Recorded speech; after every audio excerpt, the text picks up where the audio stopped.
The League of Nations was created in the chaotic, world-shaking aftermath of the First World War. It was flawed from its inception, dependent on the military might of European great powers and lacking in global representation. Its successor was the United Nations. The UN was born during the Second World War, and while far more successful and long-lived, it was less ambitious, only as successful as member states would allow. And eventually, it too was superseded by O-12, the Organization of 12 Bureaus. Hi, I'm Jet, and on this episode of Warlore, we're learning about O-12. This video will cover its history and goals. What is it, and why do people like it? O-12 was birthed even as the UN was dying. The UN's most prominent members were Russia, the United States, China, and European members. After the collapse of Project Dawn and the stock market crush, only China remained as a viable superpower. China's economic imperialism had drawn its neighbors together into the new nation of Yujing, the Jade Capital. As China was reinventing itself, Neo-ASEAN was reaching out to Chile and Brazil.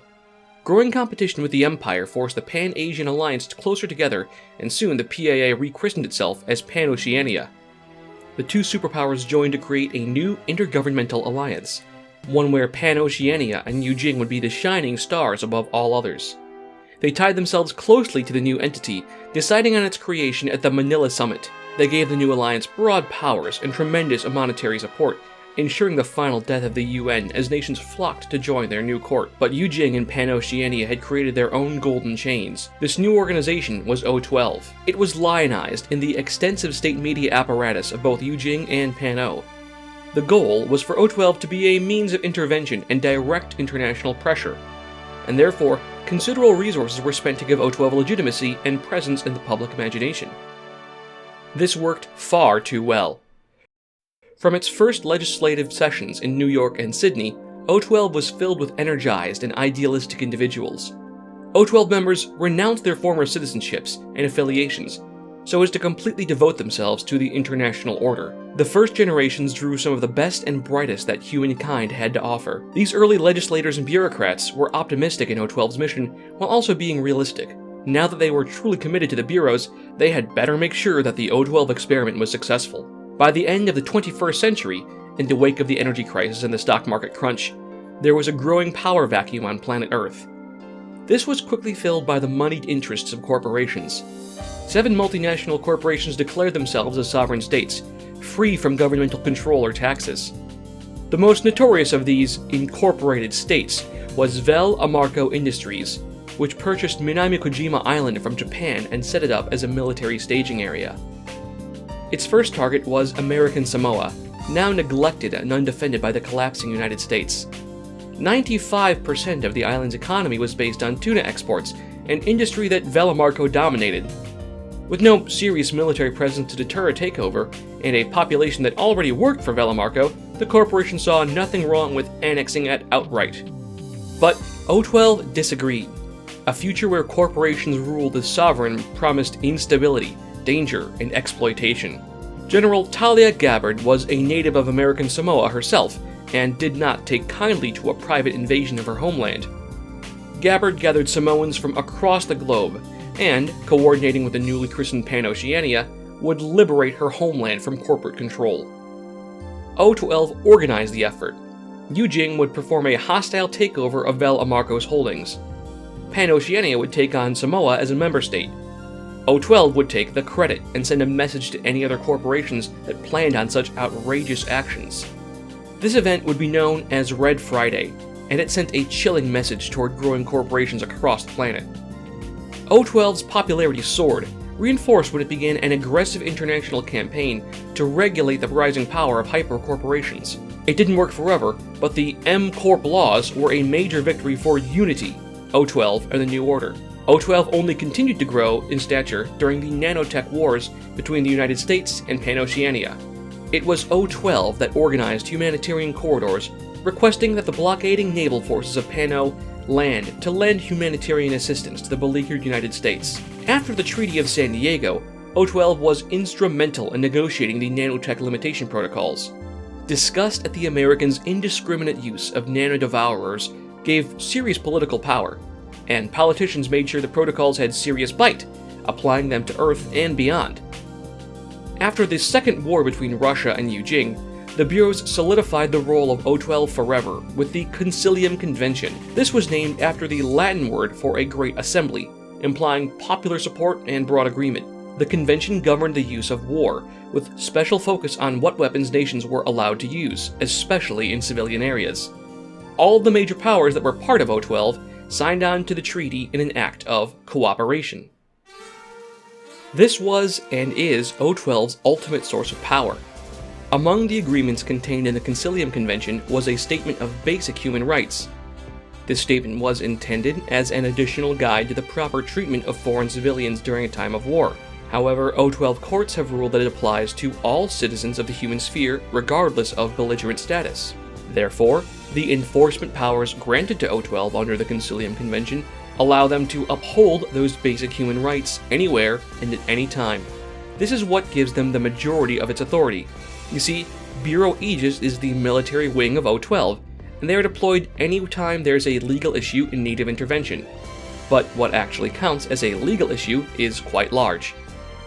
In short, the combined authority of the nanotech protocols, the Concilium Convention, and other interstellar enforcement powers granted by treaties have made O-12 the de facto government of the human sphere. So, we have a popular, relatively new organization led by some of the smartest people in space. We also have legally binding laws with actual enforcement mechanisms. There is one more critical thing that makes O-12 so powerful. The third major development was the creation of Aleph. The artificial general intelligence revolutionized human culture and planning. Adoption of Aleph was seen as true, genuine progress in a polarized world. However, Aleph was born under an ill-omened star. It was announced shortly after the conclusion of the nanotech wars. Neo-Luddite groups formed and coalesced, taking their names from the British craftsmen who protested industrialization and destroyed textile manufactories. To modify the growing Neo-Luddite movement, O-12 passed the Sole AI Law, which banned research or creation of further artificial general intelligence. They also passed the Utgard Accords, creating the Special Situations Section to police and prevent proliferation of self-aware AI. With the help of Aleph, O-12 also created the Circulars and made human travel affordable and universal. O-12 took a far more active role in space exploration and policing. Under Aleph's guidance, a special task force known as the Green Bow was formed to investigate and subdue a pernicious group of space pirates known as the Jovian Hounds, operating out of the asteroid belt near Ceres. They successfully prosecuted the pirates, but found that they were just the tip of an iceberg. Beneath the surface, a massive and interconnected criminal world had sprung up across borders, planets, and star systems. This criminal network came to be known as Submondo. The bureaus of O-12 knew that they would need to be just as pervasive and interstellar if they wanted to keep up with Submondo. O-12 has been searching for new worlds for decades. Project Odyssea had been established at the height of the Great Space Race, before the Nanotech Wars or the Concilium Convention. Bureau Tiandi looked on with envy as it recognized Pan-Oceania, Yujing, and haqqislam all settle on new worlds.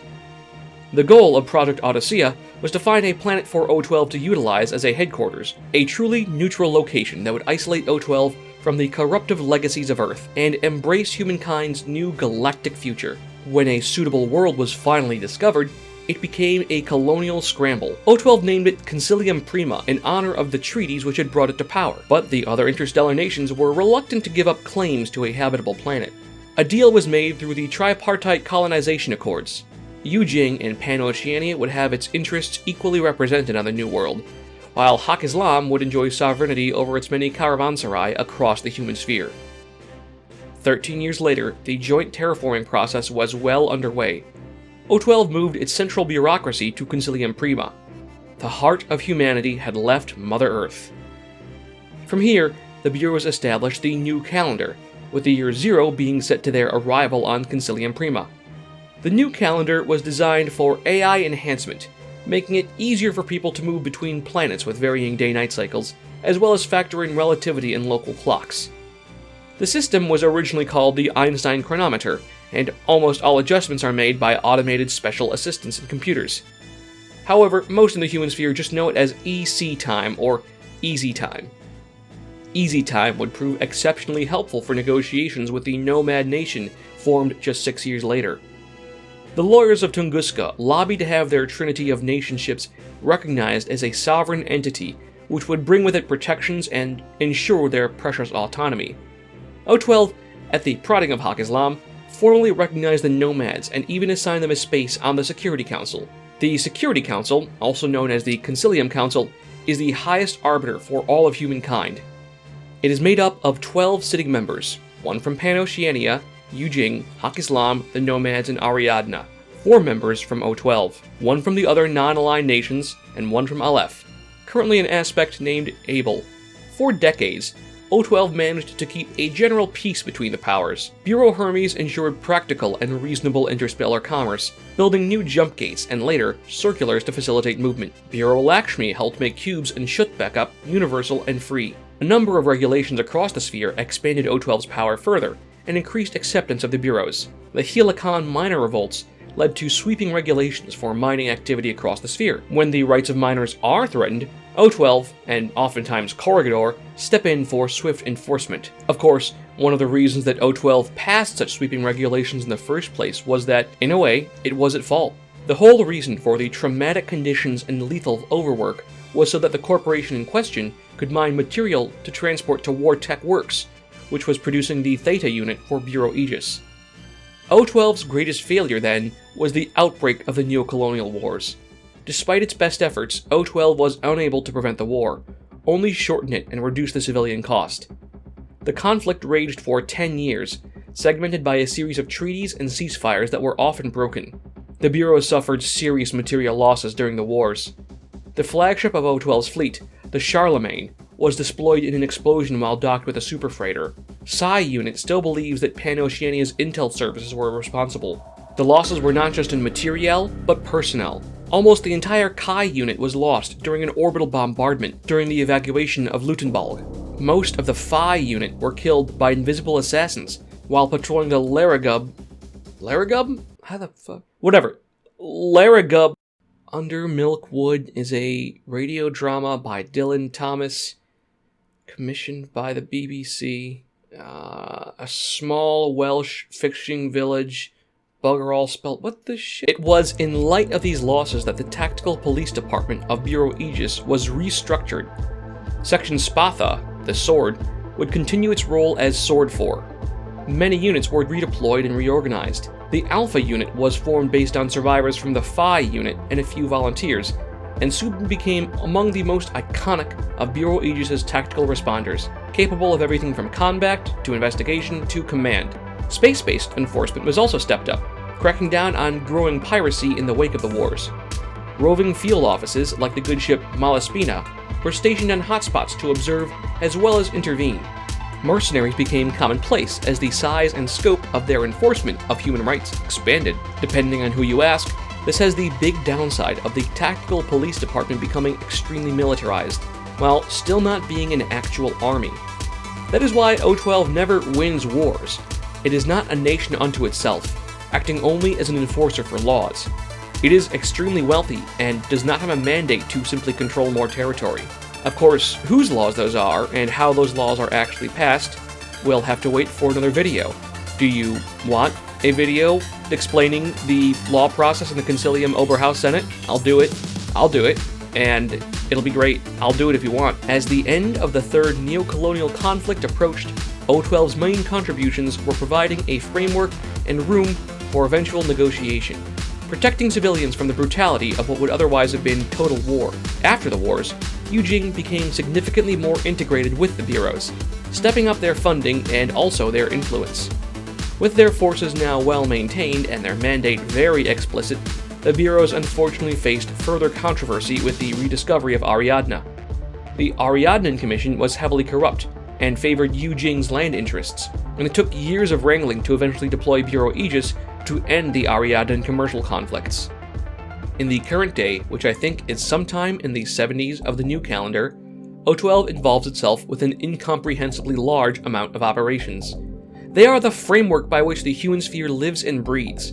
Bureau Gaia is responsible for maintaining Earth's damaged ecology. Bureau Lakshmi enforces laws on resurrection, ensuring that it is not the domain of the rich. Lakshmi also offers a universal resurrection lottery, ensuring that all humans have a slim but viable chance at returning from the dead. Bureau Aegis enforces the Interstellar Agreement on Extradition and Rendition, which is in turn responsible for the Bounty Hunter Syndicate. Bureau Ganesh built Odenheim on Svalarema as a neutral meeting ground, helping to ward off the possibility of a fourth neocolonial war. The organization also runs the Ariadne Exclusion Zone, trying to mitigate the rampant exploitation of Ariadne resources, despite endless political pressure to slow enforcement and weaken regulation. The list goes on. But of course, their most important contribution is functioning as a high command for humanity's greatest external threat, the Combined Army. When the Combined Army invaded in the year 60, O-12 was at the forefront of organizing defenses, not an easy task in the face of the overwhelming forces of the hegemony. O-12 goes through the Paradiso Coordinated Command and various blockade command groups. O-12 also manages refugees. It runs prisons, like Monte Cristo on Concilium. Today, Bureau Noir deploys sniffers, and Section Spatha sends out wolves to track down infiltrators like speculo killers or sepsidarized individuals. Bureau Aegis technology councils are also responsibility for the commonality of the rifle and combi rifle. Almost all ammo uses O-12 standards, if not cartridge sizes. As a result, every firearm can actually use several different payloads, even without advanced multi-components. After the Paradiso affairs, it was O-12 that organized the diplomatic relationships with the tohaa, with Bureau Agni always trying to negotiate for tohaa biotech in exchange for quantronic training. Task Force Insight, a top-secret branch of Bureau Gaia, was created to study these new intelligent alien races. In the wake of multi-pronged invasions from the stars, O-12 has finally organized the Amakeko Initiative. Amakeko massively overhauled Bureau Noir, creating countless cells of independent operatives to help gain information and seek justice across the human sphere. The Amakeko Initiative focuses on talent over bureaucracy, reforming the organization, and revamping Psi Unit's legal oversight. In short, O-12 is busier than they could have ever imagined. In a future video, we'll explore all the bureaus of O-12 and maybe even visit the war zone on Concilium. Until then, stay safe. Give me a comment saying which bureau you're most interested in. Thanks again. Good luck.